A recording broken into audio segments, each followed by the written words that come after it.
So, welcome to Witty Wednesdays. Today I'm going to be talking about one of the newest fan-made cartoons to appear in the Brony fandom, Button's Adventures, the episode pilot by Jan Animations, ShadyVox, and Ellie Monty. Jan Animations animated, wrote, and directed the episode, ShadyVox voice acted, co-wrote, and designed the sound effects and music, and Ellie Monty did some voice acting as well. Button's Adventures starts off with the introduction of a character, Button Mash, voiced by ShadyVox. He lives in Ponyville, of course, with his mom, voiced by Ellie Monty, dad and brother, and he also likes video games. He's also blank flank, but he just doesn't care. This sort of sounds like your typical gamer bronies OC, except that he doesn't have an Xbox controller as a cutie mark. Just kidding.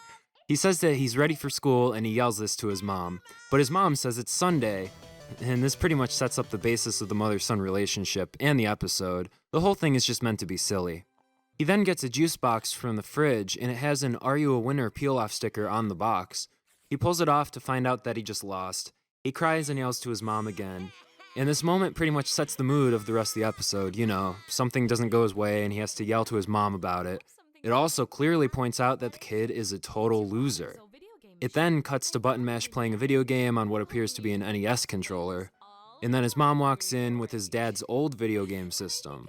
Now, I have a question here. How the heck did she carry this thing from the attic to his room? Did she balance it on her back? Or is this just a cartoon and we shouldn't worry about it? Anyways, he turns the system on and Pong appears. Nothing happens, so he yells to his mom again, asking if it's broken. No answer. He then flips a button, the game starts, and he loses the game, and he says, "I don't get it." Now, this scene is just another addition to his character. So then it cuts to him playing with a toy train, and when he lets it go, it just bursts into flames. Now, I'm assuming that he's not calling his mom again because, well, he probably doesn't care. And his mom isn't around either. It's one of the first times we see his careless attitude. This attitude is amplified even more in the very next scene when he challenges Sweetie Belle to a milkshake drinking speed contest completely on impulse. And guess what? He gets a brain freeze. So, in the very next scene, Button goes to his mom asking where his Joy Boy went, which is a handheld. She said that she nearly tripped on it, and he has to take better care of his things. We also saw the Joy Boy in the previous milkshake scene on the table, as well as the very first scene in the episode. So, Button Mash goes to his mom's room to retrieve it. So, as he's picking his Joy Boy up, he sees his father's fake mustache. He decides to try it on, looks in the mirror, and his mother walks in. Naturally, he gets yelled at, and he then proclaims himself to be the Stash.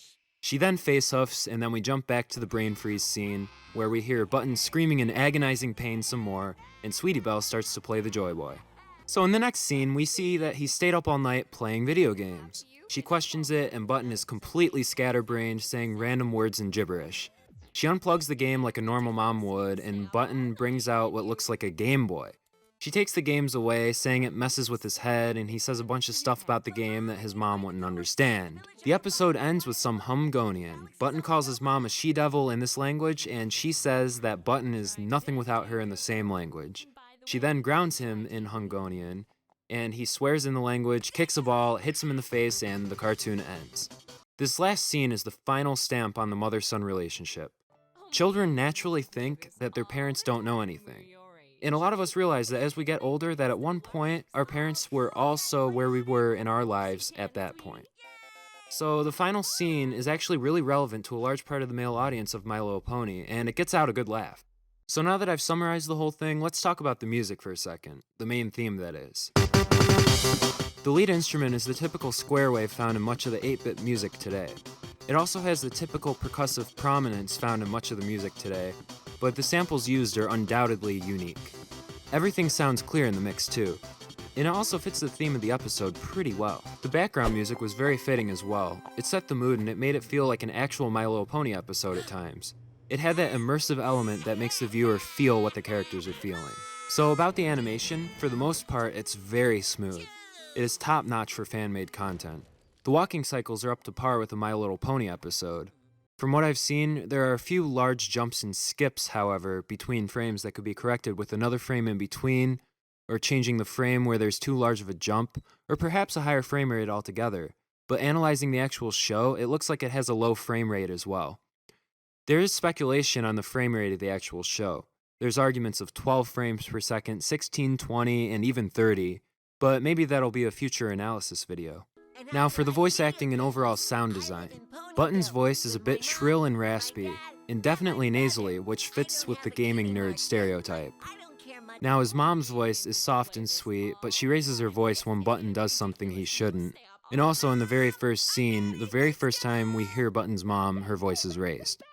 And for the sound design, it was pretty dang accurate. When the mom was in another room, her voice would be muffled, and the sounds of the voices overall fit the space that the character was in. In a lot of fan videos you'll often hear a very dry voice that just doesn't have any sense of space. They did a really good job here. The mother-son relationship is probably one of the most relevant relationships to a majority of the brony community. From my experience, a ton of the brony community plays video games, and the video sums up the relationship that much of us have had with our own parents. We have all probably stayed up all night at least once playing a video game that we were close to beating, and we probably directly disobeyed our parents because, well, the game was more important at the time. Now, if I had one criticism for the episode, I'd say that it felt too much like a montage of clips and not enough like an adventure. It didn't quite form one cohesive, continuous story. The clips made it feel like a montage of stories sort of like Robot Chicken, but it was all about the same character and setting, and while there were a few branching continuations of events, it didn't quite form that one cohesive story that had a start, development, climactic scene, and resolution. The majority of the development happened in the first minute of footage. I understand it's only 4.5 minutes long in a pilot, but the way the clips are, it seems like they were just mix and match, and the characters didn't exactly grow with each scene. You know, he's in his room getting ready for school, getting a drink from the fridge, he's given a Pong machine and doesn't know how to use it, and then suddenly he's outside with a toy train and having a drink with Sweetie Belle. Then he loses his toy, and then there's this random cut back to the aftermath of the brain freeze, and it just makes it seem like a random group of clips. But then there was another cut to him being grounded because he stayed up all night playing video games. Now, I know that the in-between moments for TV shows and stuff like that aren't entirely important, but I felt like there wasn't enough substance to bridge the gap between all these scenes.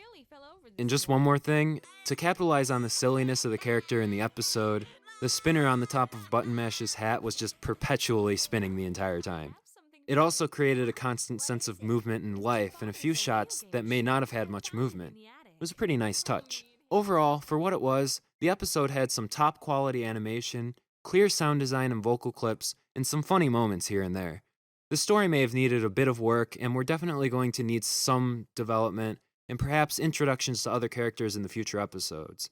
I have a feeling that his dad is going to just be one of those mysteriously missing dads throughout the series, kind of like how they did it in Toy Story, but we could see his brother at some point. So I guess that's it for now. Stay tuned for my next analysis video and check out some of my other video series. I'll see you all later.